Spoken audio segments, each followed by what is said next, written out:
सिद्धेश्वर साखर कारखान्याच्या पाठीमागील बाजूस असलेल्या होडगी शिवारातील एका शेतात पोहण्यासाठी विहिरीत उडी मारलेल्या तरुणाचा बुडून मृत्यू झाला।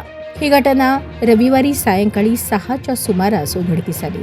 सादिक अहमद हमीद शेख वय 32 राहणार नई जिंदगी सोलापूर असे मृत्यू झालेल्या तरुणाचे नाव आहे। सादिक शेख हा रविवारी दुपारी आपल्या मित्रांसमवेत होडगी शिवारातील मित्र अबूबकर हारून सय्यद यांच्या शेतात हुरडा खाण्यासाठी गेला होता। तिथे मित्रांसोबत हुरडा पार्टी झाल्यानंतर सायंकाळच्या सुमारास जवळच असलेल्या विहिरीत पोहण्याची त्यांची इच्छा झाली।